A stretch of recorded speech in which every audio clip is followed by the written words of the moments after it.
Welcome to Your Money Momentum, a podcast delivering information on personal financial planning, investing, and wealth management. Hosted by global wealth advisors Tom Kennedy and Kevin M. Curley II, this show will feature market discussions, strategy, and practical advice aimed at building momentum with your money. Learn more and subscribe today at gwadvisors.net/podcast. And now, here are certified financial planner professionals, Tom and Kevin.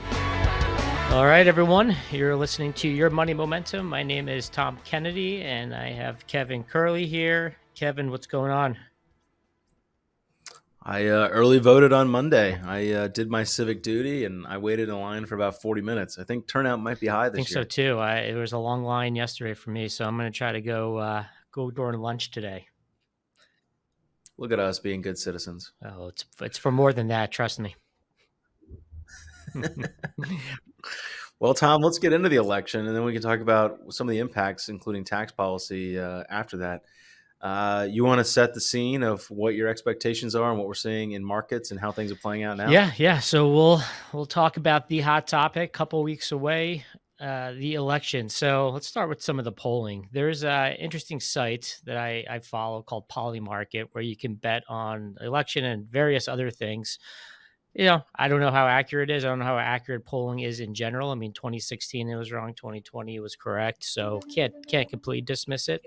But Polymarket has Trump now up by 64%. And it was Kamala was up by a good amount up until the 60-minute interview. And that's when the betting odds just took off for Trump. But, I was reading an article this morning. I wouldn't put too much emphasis on national polling as much as I would looking at the swing states, which is Georgia, North Carolina, Pennsylvania, which I think is, my opinion, the biggest, Wisconsin, Michigan, Nevada, and Arizona.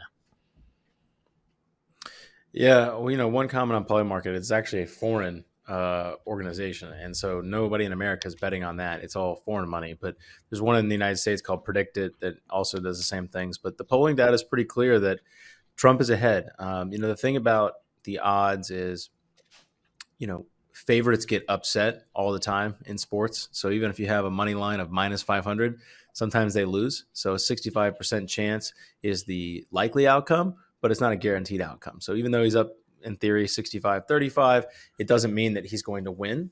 So we still have to wait to the election. Now the polling nationally, with the way the Electoral College works, she kind of needs to be ahead 3 or 4 points nationally in order to win. And right now it's tied. It's essentially a dead heat. And so that actually favors him with the way that electoral politics works. And in the Senate race, it looks like the Republicans are ahead in some key states to definitely get the majority. And the House will probably be decided, 2 weeks after the election with a few recounts and fights over that. Yeah, it'll be interesting. I think if the Republicans might be able to take the Senate with one seat, but I think either way it's going to be pretty split across the board, which I think will be good for overall markets. I was reading an article this morning about just our deficit, which is just ballooning, and none of them, Trump or Kamala, has a plan to reduce the deficit. And if it's a pretty divided government, I don't think they're going to get a lot of legislation passed to, whether it's Trump or vice versa, to increase the spending and boom the market, because the deficit's the biggest issue we have in the country, in my opinion. Yeah, at some point it should be. I think that'll happen. As far as outcomes, the base case of what we're expecting right now, based on polls and other data we look at, we are expecting Trump to win the White House, the GOP to keep the Senate, and likely have a divided government with the House being led by the Democrats. So that divided government historically has been a pretty good thing for markets. One comment I would say is in Trump's first term, everybody thought the stock market did great. And it did up until the last part where we had the COVID sell-off, and it ended up okay for that year, but it averaged about 12%. And under Obama, which was considered not so great, it averaged about 12%. So that to say that regardless of party affiliation, it seems that the market tends to just go up over time, and equities seem to do well regardless of Yeah, who's I president. think there's going to be a knee-jerk reaction either way for 2 weeks, up or down. Your guess is as good as mine for who takes office. We have a million different charts we can look at historically, and I think we talked about this in the last podcast.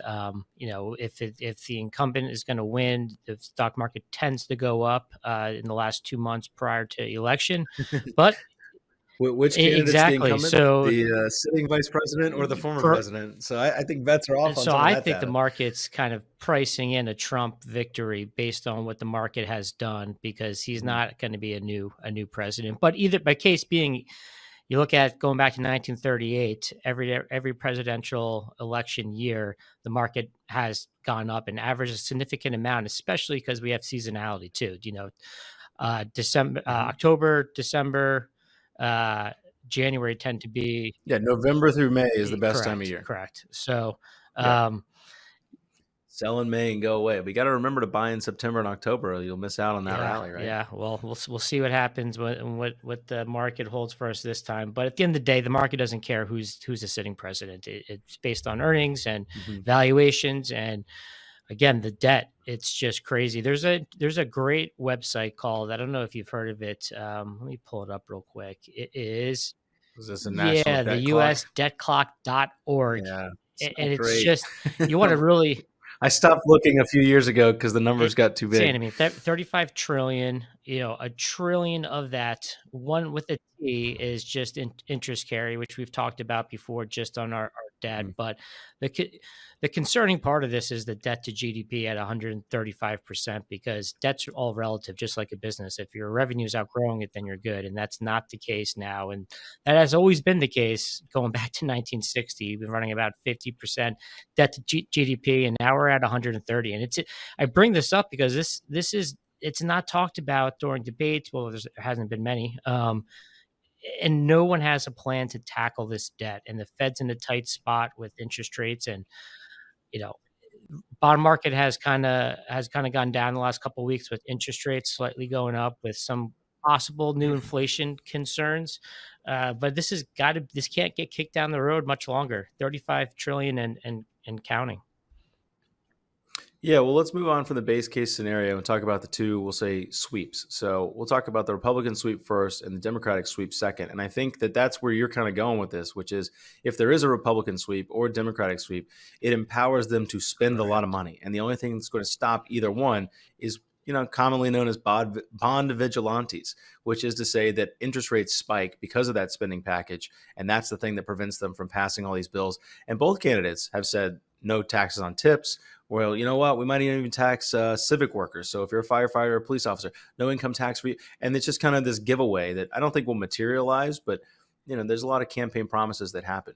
So on the Republican side, if you saw a sweep there, what are some of the outcomes that we'd be concerned about, and what are some of the, we'll say, good things that we could be enjoying if that were to take Hopefully place? the tax cut that Trump put in place gets extended. But to that point, if even if they sweep, go back to 2016, took him 2 years to pass the Job Cut Act, the Mhm. Tax Cut and Job Act. I can't speak today. Tax And cut and yeah, jobs act, and commonly known as the Trump yeah, tax there cuts. you go. Thank you. And they had a comfortable margin in both the Senate and the House, and it took them a while to pass that. So, and they couldn't reform Obamacare. So I don't know. I Yeah. think these are all good things. I don't think much is going to get done, which long term I think we're all going to end up paying for it down the road. But yeah, I'm hoping for a Republican sweep. I think we'll see better returns out of the market if you're holding my feet to the fire. But let's go on the other side of the coin. What do you think happens if there's a Democratic sweep? Yeah. Look, I think this is actually the easier scenario, and I would start by saying, the bull market in stocks is 2 years old, and bull markets don't typically die of old age. Two is not that old, but once you hit two, it tends to go for five. But the thing that stops them is a recession, or basically if the bull market gets murdered. And I think a Democratic sweep would absolutely kill the markets. And there's a couple reasons why. Number one is we're going to have an expiration of that tax cut bill, and if that happens, January 1st of 2026. Everybody's taxes are going up. And if that's the case, household spending is it's going to decline. It has to, right? If you have less money in your paycheck, you have less to spend. And I don't think people are going to take on debt just to keep it going if they know that they're going to have more taxes to pay. The second part is there's been campaign pledges or expectations from that side of the aisle saying that they'll increase taxes on the estate tax. They'll increase taxes on people who have $100 million net worth and above. They've talked about having a wealth tax. They've talked about taxing unrealized gains. So if there was a sweep, the first thing you're going to see, and what I would suggest to clients as, kind of acting as a fiduciary, you should take all the capital gains you can right now because you need to reset. Otherwise, 2 years from now, that 80% gain that you have in the S&P 500 from the last 2 years, which I think is actually closer to 60, that could potentially get taxed as unrealized gains. But if we reset it as zero today, we'll pay our 23.8%. And who knows, at least in the future, we'll have a less realized gain that we can deal with. I think, and I'll say it for, that's a lot of selling I'll pressure. say How it for about the that? record. There's no way. I don't even know if it's mathematically possible to tax unrealized gains. And when I say that, I mean keep track of it, and it doesn't even add up. It doesn't even make sense. How do you tax someone's house that's appreciated? That's the very definition of inflation. Tom, do you pay property tax? You live in Texas. Yeah. Is that a wealth tax on an It asset is. that you own? And you might not even own the entire asset. The bank probably owns 80% of it or 70% of it or some amount. You might only own 20 or 30% of it, but you're paying taxes on the total value of that asset. So that is a wealth tax. So that'd be number one. There's real estate. We saw for that one. When it comes to unrealized gain, look at somebody like Elon Musk when it comes to Tesla, right? You can say, well, he bought the shares at this cost basis, now it's worth that. And it's, we'll say $50 billion of gains, and they can just say you have to do it. Now, it creates a lot of problems. There's going to be a lot of fights. But a lot of countries have a wealth tax, and it's a top evasion thing, and people hide money in mattresses, hide money abroad, and I think it's going to create a lot of problems if they try to create one. But it's not unique. We wouldn't be the first ones to have one. And I'm not advocating for it. I'm just saying I don't consider that a wealth tax, unrealized gains. What you sell that stock, or you buy that, or you pay the tax on that stock, and that stock goes down. Then what? Do you get to offset that for your gains? I mean, it's just.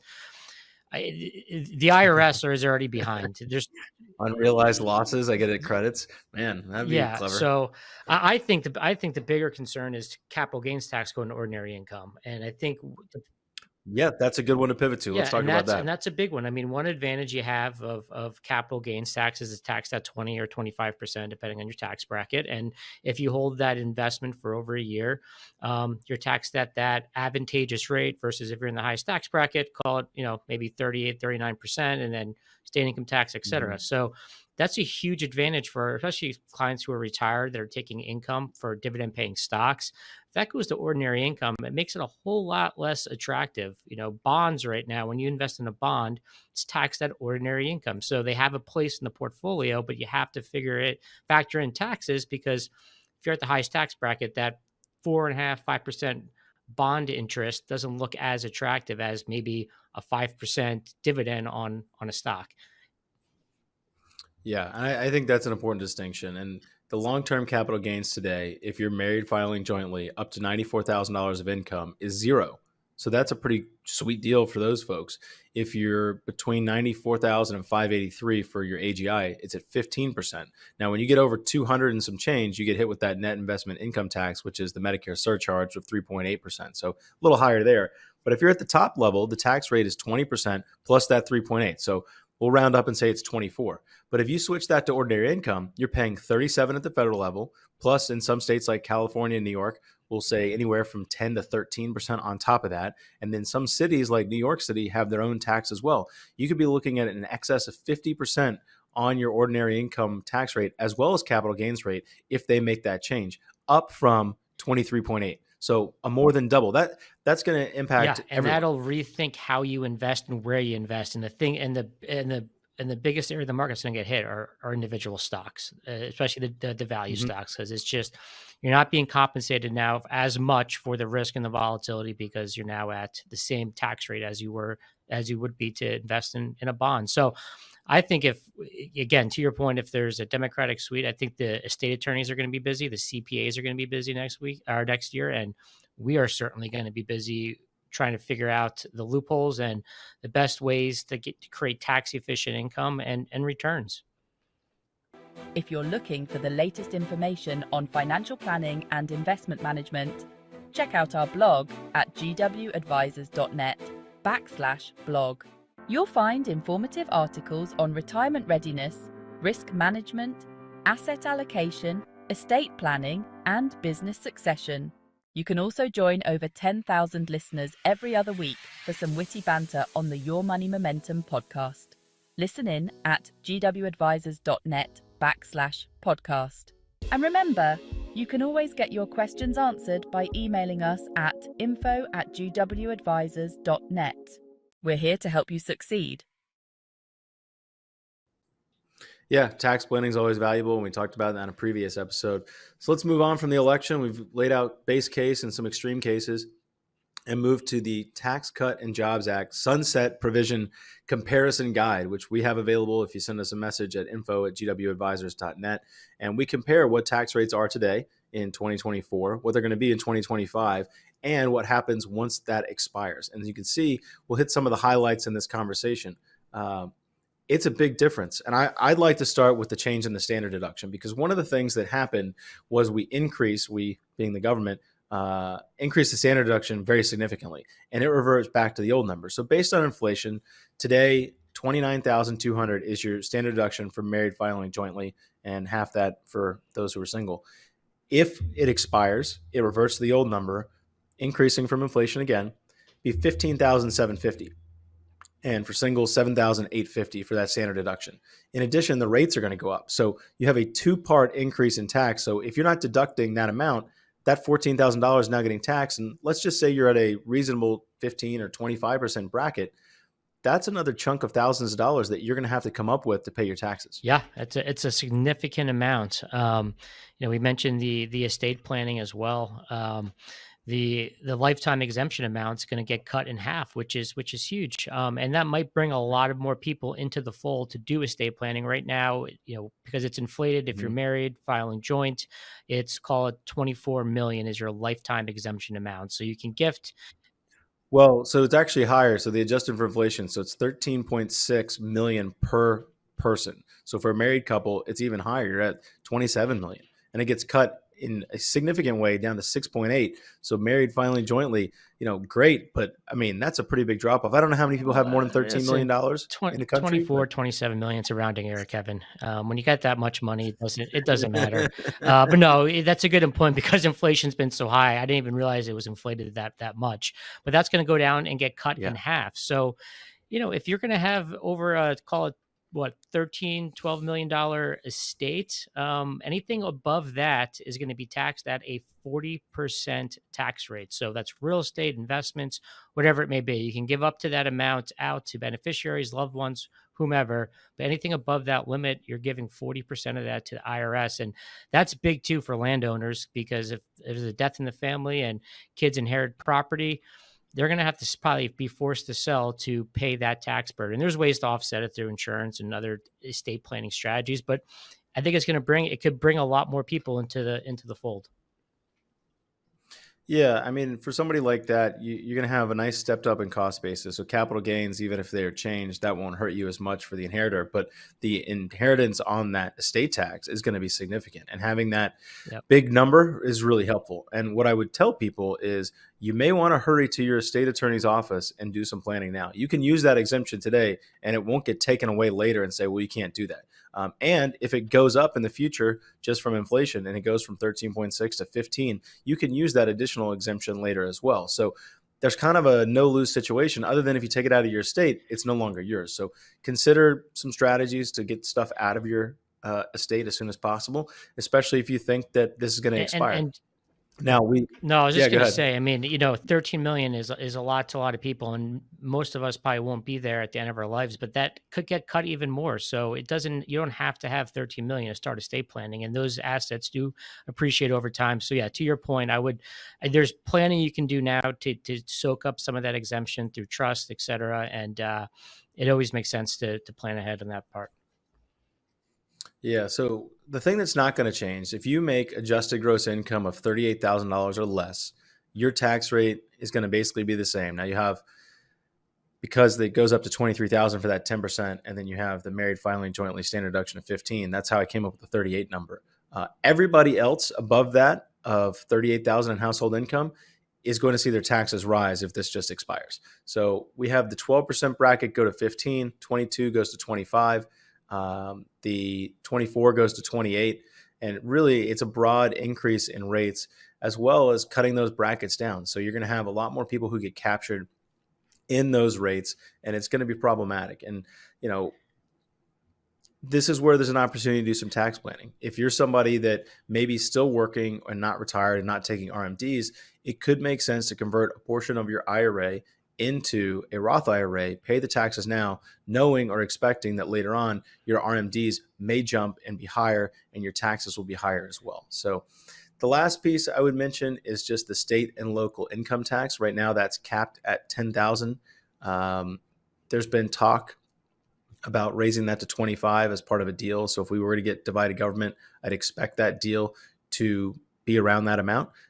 The old rule, it was unlimited. So states that had high personal income taxes or high property taxes, you could deduct all that. And then it ended up getting very beneficial to the states, less money for the federal government. The only other change would be this mortgage interest going from $750 to $1 million. That has not been indexed for inflation. And we know that housing prices have jumped, in excess of 40% in the last 4 years. It probably should have changed, but it was capped and it didn't change. In addition, there's some child tax credits and some minor things, but we did hit on all the big things. So we'll look forward to catching up after. Yep, sounds good. You've been listening to Your Money Momentum, brought to you by Global Wealth Advisors.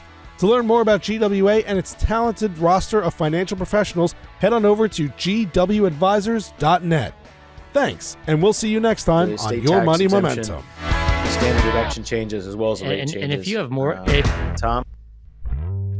All indices are unmanaged and investors cannot invest directly into an index. Certain sections of this commentary contain forward-looking statements that are based on reasonable expectations, estimates, projections, and assumptions. Forward-looking statements are not guarantees of future performance and involve certain risks and uncertainties, which are difficult to predict. Past performance is not indicative of future results. Diversification does not assure profit or protect against loss in declining markets.